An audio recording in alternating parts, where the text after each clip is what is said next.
பாருங்க, ஊர் ஊருக்கு ரேஷன் கடை இருக்கிற மாதிரி சாராய கடையும் இருக்குது. ரேஷன் கடையில் அரசு பொருட்கள் மலிவான விலையில் கிடைக்கிற மாதிரி சாராய கடையிலையும் மலிவான விலையில் சாராயம் கிடைக்குதுன்ட்டு நிறைய குடும்பங்கள் அதை அடிக்கடி தினமும் கூட வாங்கி குடிச்சிட்டு குடும்பத்தை கவனிக்காமல் நிறைய குடும்பங்கள் செதஞ்சு சின்ன பின்னமாயிடுச்சு. பள்ளிக்கூடம் படிக்கிற பசங்க, காலேஜ் படிக்கிற பசங்கன்னு சொல்லிட்டு அவங்களும் சேர்ந்து அங்கே போய் வாங்கி குடித்து ஒழுங்காகவும் படிக்காமல் பாதியில் ட்ராப் அவுட் ஆகி டோட்டலாக அந்த குடும்பத்தில் அப்பா பையன் அப்படின்னு சொல்லிட்டு என் கண்ணு முன்னால் எனக்கு தெரிஞ்சு என்னுடைய வீதியிலையும் என்னுடைய ஊர்லேயும் எனக்கு தெரிஞ்சவங்கள்லேயும் பார்த்திங்க அப்படின்னா ரொம்ப இது பண்ணுறாங்க. அவங்களாம் ஹார்ட் ஒர்க் பண்ணுறவங்க தான். வயலுக்கு வேலைக்கு போகிறவங்க, டிரைவராக இருக்கிறவங்க, கார் டிரைவர், லாரி டிரைவராக இருக்கிறவங்க, அவங்களுக்கெல்லாம் ஒரு அசதி இருக்கும். ஏதாவது குடிக்கணும்னு தோணும். அப்பப்போ குடிச்சிட்டு அவங்கள மறந்து தூங்குவாங்க அப்படின்னு கேள்விப்பட்டிருக்கோம். ஏன்னா டே அண்ட் நைட்டு வேலை செய்கிறாங்க, கடினமாக உழைக்கிறாங்கன்னு கேள்விப்பட்டிருக்கிறோம். ஆனால் அந்த காலத்துலேயும் அந்த மாதிரிலாம் பண்ணாங்க. அந்த காலத்தில் உடல் உழைப்பு இன்னுமே அதிகம். பட்டு இந்த அளவுக்கு அதிகப்படியான உடனே கேட்ட இடத்துல நினச்ச இடத்துல கிடைக்குதுங்கிற அளவுக்கெல்லாம் அப்போல்லாம் இருந்தது இல்லையோ என்னவோ. அதனால தான் அப்போல்லாம் நல்லா தான் இருந்திருக்கிறாங்க. சரியா? குடும்பங்கள் ரொம்ப குடியால் செதஞ்சு போன மாதிரி எனக்கு செய்திகள் பெருசாக எனக்கு தெரியல. பட் இப்போ நான் என்ன கேட்குறேன் அப்படின்னா, இந்த மதுபானம் அதிகமாக இது நீதிமன்றத்துக்கு போயெல்லாம் பர்மிஷன் வாங்கிட்டு வந்து நடத்துகிற அளவுக்கு இருக்குது, அது மூலிமா தான் வருவாய் இருக்குது அப்படின்னா இன்னும் கொஞ்சம் அரசு முனைப்பாக இதில் ஈடுபட்டு நிறைய வழியில் அரசுக்கான வருமானத்தை பெருக்கிட்டு படிப்படியாக இந்த மதுபான கடையெல்லாம் கொஞ்சமாக குறைச்சிட்டு தேவைப்படுறவங்க எங்கேயோ தூரமாக போய் இன்றைக்கி இதோ பக்கத்துலேயே இருக்குது, வாங்கி போய் குடிக்கலாம் அப்படின்னு சொல்லிட்டு போகிறவனுக்கும் ஒரு 2 கிலோமீட்டர் போனால் தான் கிடைக்கும் அப்படின்னு அதுக்குள்ளே கூட மனசு மாறலாம் இல்லையா? சரியா? அதனால் ஒரு எதாக இருந்தாலுமே ஒரு அளவு இருக்குது, ஒரு கட்டுப்பாடு இருக்கணும்.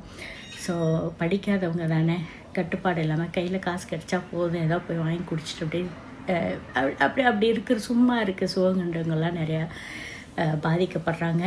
அவங்க மட்டும் இல்லை, அவங்க கல்யாணம் பண்ணியிருக்கிற குழந்தைங்க அப்படின்னு சொல்லிட்டு நிறைய குடும்பமே சொந்தமே பாதிக்கப்படுது.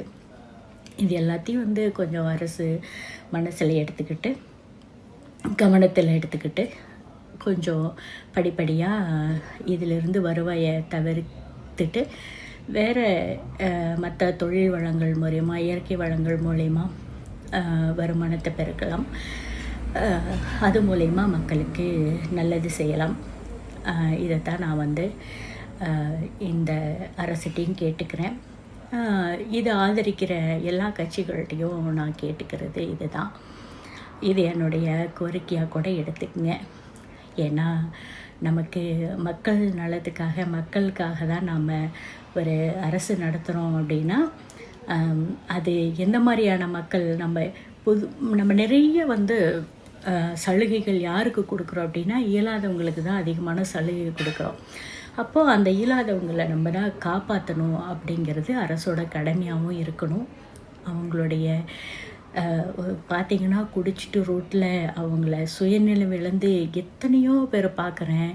அவன் ரோடுன்னு தெரியல, அவனுக்கு எங்கே படுத்திருக்கிறோன்னே அவனுக்கு தெரியல, துணி என்ன போட்டிருக்கிறன்னு கூட அவனுக்கு தெரியல.